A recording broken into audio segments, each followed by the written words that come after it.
দর্শক মণ্ডলী, সকলকে প্রীতি ও শুভেচ্ছা জানিয়ে শুরু করছি বাংলাদেশ টেলিভিশন চট্টগ্রাম কেন্দ্রের নিয়মিত আয়োজন বিশেষ চাহিদা সম্পন্ন শিশুদের নিয়ে প্রামাণ্য অনুষ্ঠান দাও আলো দাও প্রাণ। আজ আমরা এসেছি প্রেরণা অটিজম স্কুলে। 2008 সালে তাদের যাত্রা শুরু হয়। সুপ্রিয় দর্শক, চলুন আমরা স্কুলটির বিভিন্ন অংশ ঘুরে ঘুরে দেখি।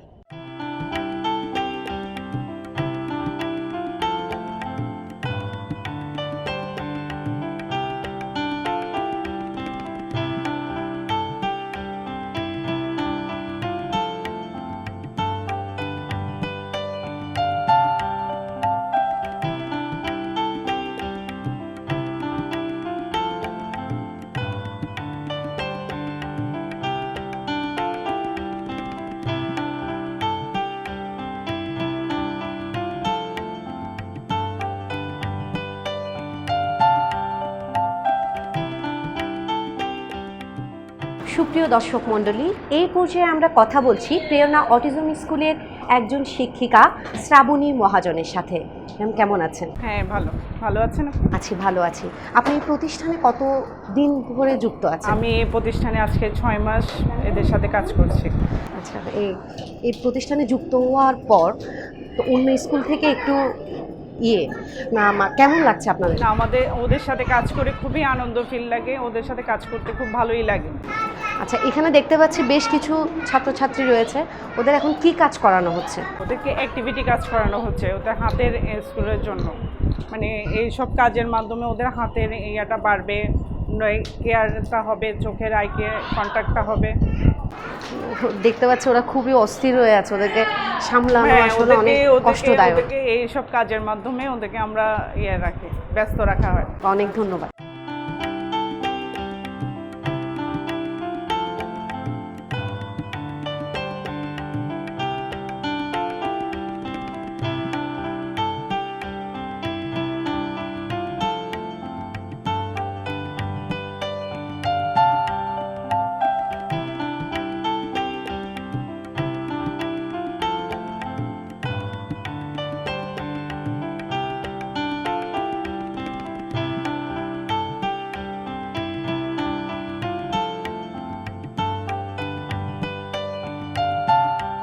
এই পর্যায়ে কথা বলছি প্রেরণা অটিজম স্কুলের একজন শিক্ষিকা আফরোজা আক্তারের সাথে।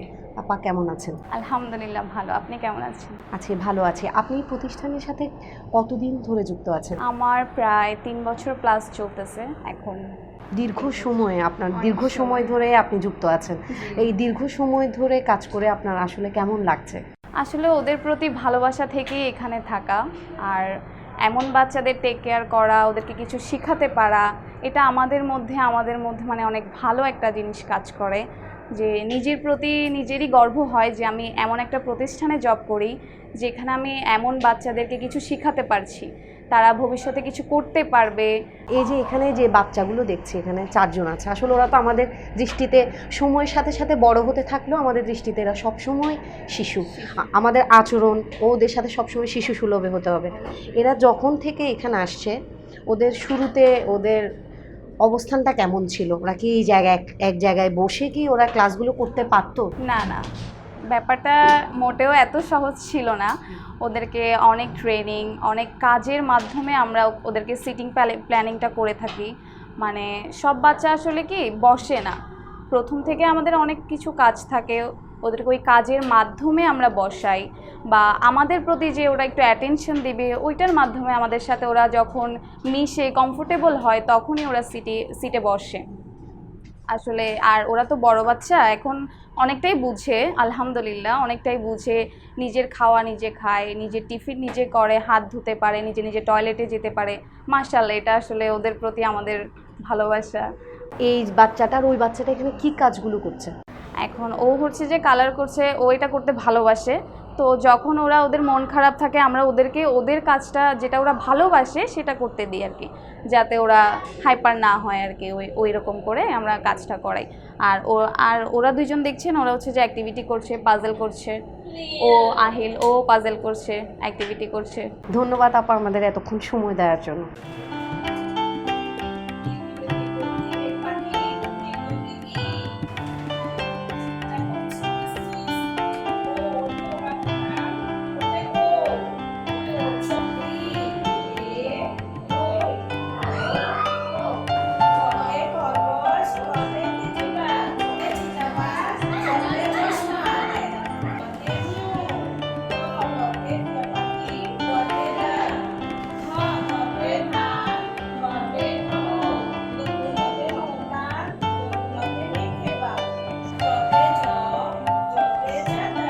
দর্শক, আমরা দেখতে পাচ্ছি এখানে অনেকগুলো বাচ্চা রয়েছে, ওরা সবাই পড়াশোনা করছে, স্বরবর্ণ করছে, ব্যঞ্জনবর্ণ করছে।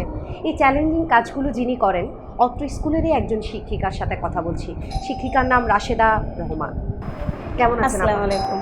আছি আলহামদুলিল্লাহ, ভালো আছি। আপনারা কেমন আছেন? আছি, ভালো আছি। আপনি এই প্রতিষ্ঠানের সাথে কতদিন ধরে যুক্ত আছেন? 3 বছর ধরে। এই প্রতিষ্ঠানে কাজ করে আপনার কেমন লাগছে? খুবই ভালো লাগতেছে, ছোট ছোট বাচ্চাদের সাথে কাজ করে খুবই ভালো লাগতেছে। আচ্ছা, ওদেরকে তো আপনি স্বরবর্ণ ব্যঞ্জনবর্ণ জি, পড়াচ্ছেন। জি আপনারা দুজনেই এই ক্লাস করান? জি, সবসময়? দুজনেই সবসময় করাই। এরা যখন প্রথমে এখানে এসেছিল তখন কন্ডিশন আর এখনের কন্ডিশনটা কেমন? এখন একটু বিতর্কম হয়েছে। ও যখন আসছিল তখন ও কিছুই বলতে পারতো না, চুপচাপ থাকতো, অক্ষর চিনতো না। এখন আল্লাহর রহমতে অক্ষর চিনে, স্বরবর্ণ চিনে, সংখ্যা চিনে, 1 2 চিনে, একটু চালুও হয়েছে। নিজের নাম বলতে পারে, বাবার নাম বলতে পারে, আগে বলতে পারতো না। আলহামদুলিল্লাহ, এদিক দিয়ে বাপ মা খুশি। এই মেয়েটাও তাই ছিল, সেম তাই ছিল। এখন আল্লাহর রহমতে অনেক পরিবর্তন হয়েছে। আপা, ওর নাম কি? ওর নাম সাবাব, মোহাম্মদ সাবাব। আচ্ছা, ও এখানে কতদিন ধরে আছে? ও এখানে 2 বছর ধরে আসছে। যখন প্রথমে এসেছিল 2 বছর আগে আর এখনের মধ্যে ওর অনেক তফাৎ। এখন আল্লাহর রহমতে অনেক ঠান্ডা হয়েছে। প্রথম অনেক রাত ছিল, অস্থির ছিল, হ্যাঁ অনেক। অস্থির ছিল, এখন এক জায়গায় হ্যাঁ বসছে। টয়লেট ট্রেনিং ছিল না। তো এখন আল্লাহর রহমতে ঠান্ডা হয়েছে, টয়লেট এখন স্বরবর্ণ ব্যঞ্জনবর্ণ বলতে পারে, লিখতে পারে।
আমরা এই পর্যায়ে কথা বলছি উম্মে নাসরিন মনিকার সাথে। তিনি তেরনা অটিজম স্কুলেরই একজন শিক্ষিকা। মিস, কেমন আছেন? জি আলহামদুলিল্লাহ ভালো। আপনি ভালো আছেন? আছি, ভালো আছি। এখানে বাচ্চাদেরকে কি কি করানো হচ্ছে? যে সুইং দেখা যাচ্ছে, ওদেরকে সুইং করানো হচ্ছে, হ্যাঁ, এগুলোর মাধ্যমে এই বাচ্চাগুলোর কি ইমপ্রুভমেন্টটা হচ্ছে? এটা হচ্ছে আমাদের অকুপেশনাল থেরাপি। একজন অটিজম বাচ্চার জন্য অকুপেশনাল থেরাপিটা সবচেয়ে গুরুত্বপূর্ণ। এটার মাধ্যমে তাদের এই স্বাভাবিক মানে যে কার্যক্রম আছে, তাদের শারীরিক যে কার্যাবলী আছে তা বৃদ্ধিতে সাহায্য করে। যেমন আমাদের ধরেন তাদেরকে টায়ে নিয়ে হাঁটানো, প্লাস এই যে সুইং ধোলনা দেওয়া, তারপরে যে ল্যাডিং দেখতে পাচ্ছেন সিঁড়িতে উঠানো, এতে তাদের হাত পা এবং অন্য যে শারীরিক পেশি আসে মানে সেগুলোই খুব ভালোভাবে কার্যকরীভাবে কাজ করতে সহায়তা করে। এইসব অকুপেশনাল থেরাপির মাধ্যমে আমরা তাদের যে শারীরিক ডেভেলপমেন্টটা আছে আমরা তা বৃদ্ধিতে সহায়তা করে থাকি আর কি। আচ্ছা, এদের কি খাবারের কোনো আলাদা নিয়ম, আলাদা চার্ট আছে কিনা, নাকি আমাদের মতো স্বাভাবিকভাবে ওরা না, খাবার সব কিছুই খেতে পারে? আসলে হচ্ছে যে কি আমাদের অটিজম তো অনেক প্রকার থাকে, তো ASD, ADHD, তারপর ডাউন সিনড্রোম, CP, এসব সবার ক্ষেত্রে তাদের একটা আলাদা ডায়েট চার্ট থাকে। সব ধরনের খাবার তারা খেতে পারে না, যেমন ফ্যাটি জাতীয় খাবার তারা খেতে পারে না। তারপরে ধরেন আমরা তো তেল জাতীয় আমরা নর্মালভাবে খেতে পারি, কিন্তু তাদের জন্য তেলটা মানে উপযুক্ত না। সুগারও তাদের হ্যাঁ, সুগারের জন্য উপযুক্ত না। তো তারা এক্ষেত্রে চালের রুটি, আমরা তো আটা ময়দা খেতে পারি, কিন্তু ওদের ক্ষেত্রে প্রোভাইড করা হয় চালের রুটি, চালের নুডলস, এগুলো ওদের ক্ষেত্রে প্রোভাইড করা হয়। কারণ ধরেন তেল ফ্রি খাবারগুলো হ্যাঁ, না হলে ওদের হাইপারেটি যে অ্যাক্টিভিটি যেটা সেটা মানে বেশি বৃদ্ধি পেয়ে যায়। তো সেই ক্ষেত্রে ওদের জাতীয় খাবার, হ্যাঁ চিনি জাতীয় খাদ্য, আইসক্রিম, বিভিন্ন জাতীয় ফাস্টফুড যেগুলো একদম সম্পূর্ণ নিষিদ্ধ।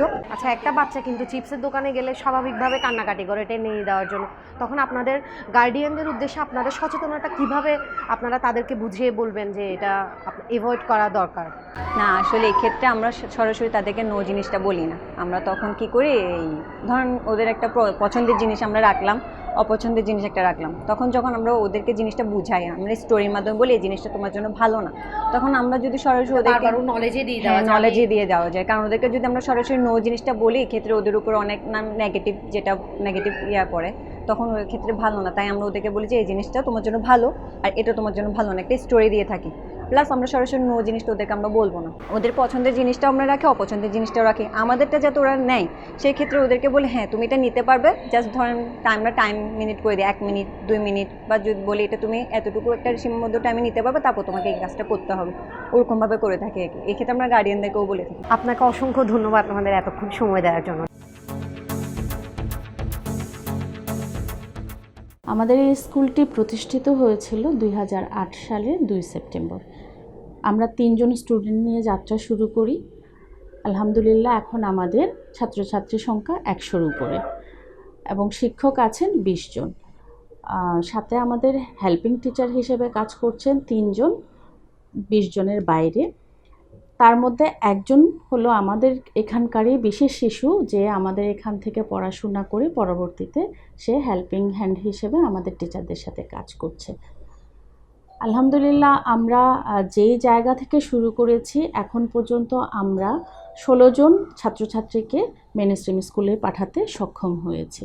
আমাদের এখানকার সিস্টেমগুলো হলো, আমরা প্রথমত বাচ্চারা যখন আমাদের কাছে আসে তখন আমরা ছোট্ট একটা অ্যাসেসমেন্ট করি, যেটা লিখিত আকারে। তারপর আমরা ওকে একটা ক্লাসে 15 দিনের জন্য আমরা একটা ক্লাসের মধ্যে ওকে নিয়ে আমরা একটা অ্যাসেসমেন্ট ক্লাস করি। একটা শিশু জন্মগ্রহণ করে 3 মাসে তার ঘাড় সোজা হবে, শক্ত হবে এবং 5 মাসে হামাগুড়ি দিবে, 7 মাস বয়সে সে বসবে, একটু একটু হাঁটার চেষ্টা করবে, 1 বছরের মধ্যে সে পয়েন্ট করা শিখবে, এটা কি ওটা কি, এবং এক শব্দের কিছু কথা বলবে। এই জিনিসগুলো যখন আমরা দেখব যে আমার সন্তানটির মধ্যে নেই এবং আমার সন্তানটি এইগুলো সঠিক সময়ের মধ্যে করছে না, 1 বছরের মধ্যে কোনো সন্তান যদি স্পিচের দিকে পিছিয়ে থাকে এবং ডেভেলপমেন্টগুলো তার পিছিয়ে থাকে, তাহলে অবশ্যই তাকে কোনো একজন থেরাপিস্টের কাছে বা কোনো একজন ডক্টরের কাছে, কাউন্সিলরের কাছে নিয়ে যেতে হবে এবং তিনি একটা অ্যাসেসমেন্ট বা এখন বিভিন্ন হসপিটালগুলোতে RNDA টেস্ট করা হচ্ছে, র্যান্ডম নিউরোলজিক্যাল অ্যাসেসমেন্ট, যেটার মাধ্যমে বাচ্চার ব্রেইনের ডেভেলপমেন্টটা ঠিকঠাক মতো হচ্ছে কি না সেটা বোঝা যায়। এই অ্যাসেসমেন্টটা করে আমার সন্তানটা ঠিকঠাক মতো বড় হচ্ছে কি না আমরা বুঝতে পারবো। যদি দেখা যায় যে সে পিছিয়ে পড়াদের দলে, তাহলে অবশ্যই একটা গ্রুপ এর অন্তর্ভুক্ত হবে, যেখানে থাকবে একজন অটিস্ট, একজন স্পিচ অ্যান্ড ল্যাঙ্গুয়েজ থেরাপিস্ট, একজন চাইল্ড পেডিয়াট্রিশিয়ান, একজন চাইল্ড নিউরোলজিস্ট এবং স্কুল। এই টিমের মধ্যে যখন আমরা আমার সন্তানটিকে অন্তর্ভুক্ত করব, অবশ্যই এই সন্তানের ইমপ্রুভমেন্ট হবে। এই বিশেষ শিশুদের যত্নের ক্ষেত্রে, সমাজে এগিয়ে নিয়ে যাওয়ার ক্ষেত্রে সমাজের প্রতিটি মানুষের দায়বদ্ধতা রয়েছে। আমরা যদি সামাজিক ভাবে ওদেরকে সহযোগিতা করি, প্রত্যেকটা মানুষ যে যার জায়গা থেকে যদি ওদের জন্য হাত বাড়িয়ে দেয়, তাহলে এই বিশেষ শিশুটাও কিন্তু একদিন আমাদের মতো হতে পারে। প্রতিদিন তোমার হৃদয় জাগে, ও আমার দেশ, ও আমার বাংলাদেশ, ও আমার দেশ, ও আমার বাংলাদেশ। প্রতিদিন তোমার সোজে রাখে, প্রতিদিন তোমার কথা জাগে, ও আমার দেশ, ও আমার বাংলাদেশ, ও আমার দেশ, ও আমার বাংলাদেশ।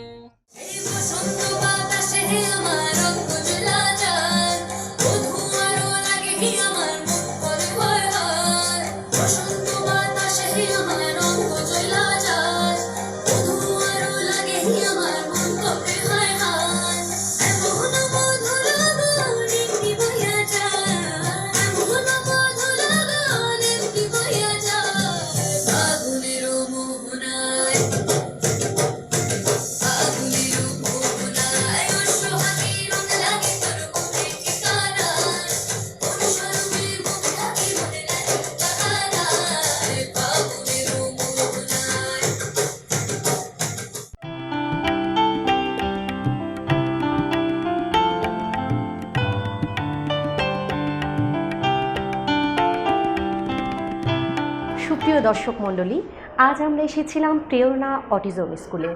পুরো স্কুলে আমরা ঘুরে ঘুরে দেখেছি। সময় বলছে বিদায় নিতে হবে। আমরা আগামী পর্বে আবারও হাজির হব অন্য একটি প্রতিষ্ঠানে। সবসময় একটি কথা বলি, আবারও সেই কথা বলছি, এই যে বিশেষ চাহিদা সম্পন্ন শিশুরা, এরা আমাদের দৃষ্টিতে সবসময় শিশুসুলভ। আমাদের আচরণ হতে হবে সবসময় ওদের প্রতি দৃষ্টিকটুর নয়। সুপ্রিয় দর্শক, আমরা সকলে এদেরকে দেশে সমাজে এগিয়ে নিয়ে যেতে সাহায্য সহযোগিতা করব। সকলকে ধন্যবাদ। আল্লাহ হাফেজ।